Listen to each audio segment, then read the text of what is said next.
సమావేశానికి హాజరు కారాదని తెలంగాణ మంత్రుల నిర్ణయం. శాంతి భద్రతలపై సమీక్షా సమావేశానికి హాజరు కాని హోంమంత్రి సబితా ఇంద్రారెడ్డి. రేపటి తెలంగాణ బంద్ను ప్రశాంతంగా విజయవంతం చేయాలని కేసీఆర్ పిలుపు. బంద్ సందర్భంగా హింసకు పాల్పడితే కఠిన చర్యలు తప్పవన్న హైదరాబాద్ పోలీస్ కమిషనర్ ప్రసాదరావు. నూతన సంవత్సర వేడుకలను బహిష్కరించాలని ఉస్మానియా జేఏసీ పిలుపు. ఉస్మానియా హాస్టళ్ల మూసివేత నిర్ణయాన్ని కొట్టివేసిన హైకోర్టు. హేతుబద్దమైన పన్నుల విధానంతో ఆర్థిక వ్యవస్థ బలపడుతుందన్న ప్రధాని ఆర్థిక సలహా మండలి చైర్మన్ డాక్టర్ రంగరాజన్. 9% వృద్ధి రేటు లక్ష్యంగా కృషి జరగాలని సూచన. నమస్కారం. వార్తల్లోని వివరాలు. రేపు జరిగే రాష్ట్ర మంత్రివర్గ సమావేశానికి హాజరు కారాదని రాజీనామాలు చేసిన తెలంగాణ మంత్రులు నిర్ణయించుకున్నారు. ఢిల్లీ నుంచి తిరిగి వచ్చిన తెలంగాణ మంత్రులు ఈ రోజు సమావేశమై ఈ మేరకు నిర్ణయం తీసుకున్నారు. తెలంగాణ అంశంపై చిత్తశుద్దితో రాజీనామాలు చేసి విధులకు దూరంగా ఉంటున్న తాము మంత్రివర్గ సమావేశానికి హాజరు కావడం భావ్యం కాదని భావించినట్టు వారు మీడియాకు తెలిపారు. శాంతి భద్రతల పరిస్థితిపై ముఖ్యమంత్రి రోసయ్య ఈ రోజు జరిపిన సమీక్ష సమావేశానికి హోంమంత్రి సబితా ఇంద్రారెడ్డి హాజరు కాలేదు. తెలంగాణ ప్రక్రియపై నిర్దిష్టమైన గడువుతో కేంద్రం త్వరలోనే ప్రకటన చేయగలదని ఆశిస్తున్నామని కొందరు మంత్రులు తెలిపారు. కాగా తెలంగాణ ప్రాంతానికి చెందిన కాంగ్రెస్ ప్రజాప్రతినిధులు కూడా ఈ రోజు హైదరాబాద్ లో భవిష్యత్ కార్యాచరణపై సమావేశం జరిపారు.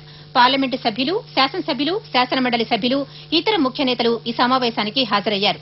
సమావేశం అనంతరం జానారెడ్డి మీడియా సమావేశంలో మాట్లాడుతూ తెలంగాణ జేఏసీలో కొనసాగాలని సమావేశం నిర్ణయించినట్టు చెప్పారు. పార్లమెంటులో తెలంగాణ బిల్లు ప్రవేశపెట్టాలని, రేపు బంద్ను ప్రశాంతంగా నిర్వహించాలని సమావేశం తీర్మానించినట్టు ఆయన తెలిపారు. విద్యార్థులపై పెట్టిన కేసులను ఎత్తివేయాలని, హాస్టళ్లను తెరవాలని సమావేశం డిమాండ్ చేసింది. తెలంగాణపై ఆందోళన జరిపేందుకు కాంగ్రెస్ సొంతంగా సారథ్య బృందాలను నియమించిన విషయం తమకు తెలియదని పీసీసీ అధ్యక్షుడు డి శ్రీనివాస్ స్పష్టం చేశారు.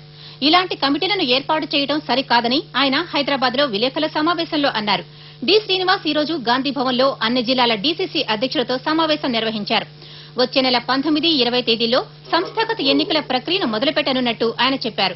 ఈ నెల 31వ తేదీతో సభ్యత్వ నమోదు కార్యక్రమం పూర్తవుతుందని, జనవరి 11న మరోసారి డీసీసీ అధ్యక్షులతో సమావేశం నిర్వహించి ఎన్నికలకు సిద్దమవుతామని ఆయన తెలిపారు. ముఖ్యమంత్రి రోసయ్య, రాజ్యసభ సభ్యుడు కేవీపీ రామచంద్రరావు ఈ సమావేశానికి హాజరయ్యారు. తెలంగాణ జేఏసీ పిలుపు మేరకు రేపు తెలంగాణ బంద్ను గ్రామ గ్రామాన ప్రజలు సంపూర్ణం చేయాలని టీఆర్ఎస్ అధ్యక్షుడు చంద్రశేఖరరావు పిలుపునిచ్చారు. అఖిలపక్షం ఆధ్వర్యంలో ప్రజలంతా ప్రశాంతంగా బంద్లో పాల్గొనాలని ఆయన కోరారు. ఇదిలా ఉండగా నూతన సంవత్సర వేడుకలను బహిష్కరించాలని ఉస్మానియా జేఏసీ నిర్ణయించింది. హోటళ్లు, రిసార్టులు, పబ్లలో 31వ తేదీ రాత్రి వేడుకలను రద్దు చేసుకోవాలని జేఏసీ పిలుపునిచ్చింది. కాగా టీఆర్ఎస్ అధ్యక్షుడు చంద్రశేఖరరావు నాయకత్వంలో పార్టీ ప్రతినిధి వర్గం ఈ సాయంత్రం రాజ్భవన్ లో గవర్నర్ నరసింహన్ను కలుసుకుని ఉద్యమకారులపై కేసులు ఎత్తివేసి తెలంగాణ ప్రక్రియ ప్రారంభానికి చొరవ తీసుకోవాలని విజ్ఞప్తి చేసింది. మరోవైపు రేపు బంద్ పిలుపు కారణంగా రాష్ట్ర రోడ్డు రవాణా సంస్థ తెలంగాణ జిల్లాలకు ఈ రాత్రి నుంచి బస్సు సర్వీసులను నిలిపివేయాలని నిర్ణయించింది. గ్రేటర్ హైదరాబాద్ లో రేపటి నుంచి వారం రోజుల పాటు 144 సెక్షన్ కింద నిషేధాజ్ఞలు అమలు చేస్తున్నట్లు నగర పోలీస్ కమిషనర్ బి ప్రసాదరావు తెలిపారు. ఆందోళనలు, బంద్ల నేపథ్యంలో హింసకు తావు లేకుండా ముందు జాగ్రత్త చర్యగా ఈ చర్య తీసుకున్నట్టు ఆయన మీడియా సమావేశంలో చెప్పారు. రేపు బంద్ సందర్భంగా ఎవరైనా హింసకు పాల్పడితే కఠిన చర్యలు తప్పవని కమిషనర్ హెచ్చరించారు. ఉస్మానియా విశ్వవిద్యాలయం విద్యార్థులు జనవరి 3వ తేదీన నిర్వహించ తలపెట్టిన గర్జన సభకు పోలీసుల అనుమతి లేదని ఆయన స్పష్టం చేశారు. నూతన సంవత్సర వేడుకలను అడ్డుకోవడాన్ని ఎంతమాత్రం అనుమతించేది లేదని ఆయన చెప్పారు. రేపు బంద్ సందర్భంగా నగరంలో 112 అదనపు ప్లాటూన్ల బలగాలను మోహరించినట్లు కూడా కమిషనర్ తెలిపారు. కాగా సైబరాబాద్ పోలీస్ కమిషనరేట్ పరిధిలో కూడా 31వ తేదీ వరకు 144 సెక్షన్ అమల్లో ఉంటుందని సైబరాబాద్ కమిషనర్ ప్రభాకర్ రెడ్డి తెలిపారు. తెలంగాణ జేఏసీ నాయకులు ఈ రోజు హైదరాబాద్ లో ముఖ్యమంత్రి రోసయ్యను కలుసుకున్నారు.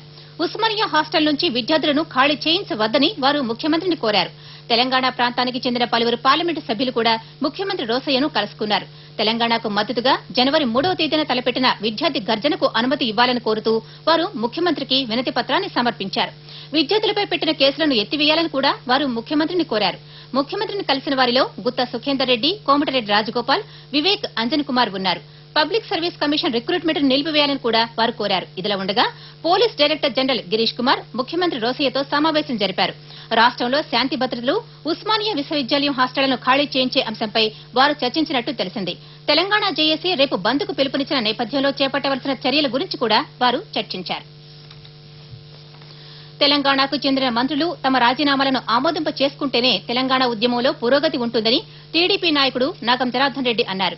హైదరాబాద్ లో విలేకరులతో మాట్లాడుతూ ప్రాంతీయతత్వం ప్రమాదకరమని ప్రధానమంత్రి వ్యాఖ్యానించడం దురదృష్టకరమని, ఇది తెలంగాణ ఉద్యమకారులను అగౌరవపరచడమేనని నాగం జనార్దన్ రెడ్డి అన్నారు. ఇదిలా ఉండగా వారు ఒకవేళ ఇంకేదైనా అనారోగ్యం తీవ్రమై ప్రాణాలు కోల్పోయే పరిస్థితి వస్తే ఇది తెలంగాణకే నష్టం అని చెప్పి భావించి వారితో పాటుగా మేమందరం కూడా ఎమ్మెల్యేలందరం కూడా తెలుగుదేశం పార్టీ అధ్యక్షుడు చంద్రబాబు నాయుడు ఈ సాయంత్రం రాజ్భవన్లో గవర్నర్ నరసింహన్ను మర్యాదపూర్వకంగా కలుసుకున్నారు. తెలంగాణ రాష్ట్ర సాధన కోసం ప్రాణాలను పణంగా పెట్టవద్దని టీడీపీ నాయకులు కార్యకర్తలకు పిలుపునిచ్చారు. నిమ్స్ ఆసుపత్రిలో దీక్ష కొనసాగిస్తున్న చేవెళ్ల ఎమ్మెల్యే కేఎస్ రత్నం ఆరోగ్యం క్షీణించడంతో టీడీపీ నాయకులు నాగం జనార్దన్ రెడ్డి, దేవేందర్ గౌడ్ ఆయన చేత దీక్ష విరమింపు చేశారు. రాజకీయ సంక్షోభం సృష్టించైనా తెలంగాణ సాధించుకుందామని, ఆమరణ దీక్షతో ప్రాణాలు తీసుకోవద్దని దేవేందర్ గౌడ్ ఈ సందర్భంగా పార్టీ శ్రేణులను కోరారు. ప్రత్యేక రాష్ట్రానికి మద్దతుగా తెలంగాణ జిల్లాలో ఆందోళనలు, నిరసన ప్రదర్శనలు కొనసాగుతున్నాయి. పలుచోట్ల మానవహారాలు, రాస్తారోకోల వల్ల వాహనాల రాకపోకలకు అంతరాయం కలిగింది. ఉపాధ్యాయులు, న్యాయవాదులు, మహిళలు కూడా ఉద్యమంలో పాల్గొంటున్నారు. మరిన్ని వివరాలు. మెదక్ జిల్లాలో ప్రత్యేక తెలంగాణ ఉద్యమం గ్రామ గ్రామాన కొనసాగుతోంది. మెదక్ మండలంలోని ఆంధ్ర సెటిలర్ల గ్రామమైన మాచవరంకు చెందిన పలువురు మెదక్లో ప్రత్యేక తెలంగాణకు మద్దతుగా ప్రదర్శనలు జరిపారు. జిల్లాకు చెందిన న్యాయవాదులు సంయుక్త కార్యాచరణ సమితిగా ఏర్పడి కోర్టులను బహిష్కరించారు. ఏబీవీపీ ఆధ్వర్యంలో తెలంగాణ సైకిల్ ర్యాలీ నిర్వహించారు. ప్రత్యేక తెలంగాణకు మద్దతుగా వరంగల్ జిల్లాలో ఆందోళనలు ఉధృతమయ్యాయి. వేలాది మంది విద్యార్థులు వరంగల్ నుంచి కాజీపేట, కాజీపేట నుంచి కాకతీయ యూనివర్సిటీ వరకు మానవహారంగా ఏర్పడడంతో ట్రాఫిక్ కు తీవ్ర అంతరాయం కలిగింది. విద్యార్థులు రోడ్లపై ఆటలతోనూ, విద్యార్థినులు సంప్రదాయ బతుకమ్మ పాటలతోనూ వినూత్నంగా నిరసన తెలిపారు. ఖమ్మంలో సిపిఐ న్యూ డెమోక్రసీ వినూత్న పంథాలో తెలంగాణ పోరుబాట పట్టింది. ఇల్లెందు నియోజకవర్గంలోని కొమరారం, మాణిక్యారం, పెత్తాలగడ్డ తదితర గ్రామాల్లో ఉదయం నుంచి మధ్యాహ్నం 12 గంటల వరకు పొయ్యి ముట్టించకుండా, ముద్ద తినకుండా నిరసన తెలిపారు. అరుణోదయ సాంస్కృతిక సమాఖ్య ఆధ్వర్యంలో వివిధ గ్రామాల్లో తెలంగాణ సంస్కృతి సంప్రదాయాలకు అద్దం పట్టే ఆట పాటలతో నిరసన తెలిపారు. కరీంనగర్లో పలు విద్యాసంస్థల విద్యార్థులు ఇందిరా చౌక్ వద్ద ధర్నా నిర్వహించడంతో వాహనాలు నిలిచిపోయాయి. వేములవాడలో విద్యార్థులు ర్యాలీ, మానవహారం నిర్వహించారు. సిరిసిల్లలో చేనేత కార్మికులు తమ పనులను నిలిపివేసి ర్యాలీ నిర్వహించారు. ఆదిలాబాద్ జిల్లాలో జేఏసీ ఆధ్వర్యంలో నిరవధిక నిరాహార దీక్షలు చేపట్టారు. విద్యార్థులు తరగతులు బహిష్కరించి భారీ ర్యాలీ నిర్వహించారు. కలెక్టర్ కార్యాలయం వద్ద మానవహారంగా ఏర్పడి రహదారిని దిగ్బంధనం చేశారు. న్యాయవాదులు కూడా ఆందోళనలో పాల్గొంటున్నారు. పత్తి మిల్లు కార్మికులు అర్ధనగ్న ప్రదర్శన నిర్వహించారు.